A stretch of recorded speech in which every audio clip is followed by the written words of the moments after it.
अमरावती जिल्ह्यात वादळी वाऱ्यासह जोरदार अवकाळी पावसाला सुरुवात झाली। या वादळी वाऱ्यामुळे कांदा, आंबा, संत्रा आणि भाजीपाल्याचं मोठ्या प्रमाणात नुकसान झाले। मात्र उकाडानं हैराण झालेल्या नागरिकांना काहीसा दिलासा मिळाला।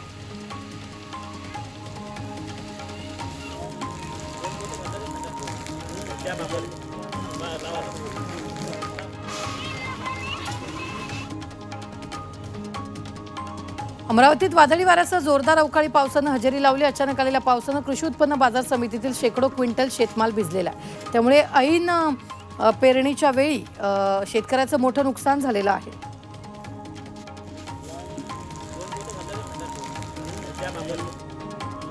अमरावतीतील कृषी सहाय्यकांनी आजपासून बेमुदत काम बंद आंदोलन पुकारले। प्रलंबित विविध मागण्यांसाठी हे आंदोलन पुकारण्यात आलेलं आहे। त्यामुळे शेतकऱ्यांना फटका बसण्याची शक्यता आहे।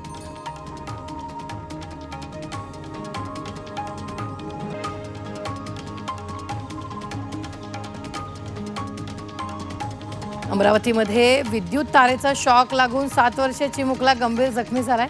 घराच्या छतावर खेळत असताना त्याचा वीज वाहिनीला स्पर्श झाला आणि त्यामुळे चिमुकला गंभीर जखमी झाला असून त्याच्यावर सध्या उपचार सुरू आहेत।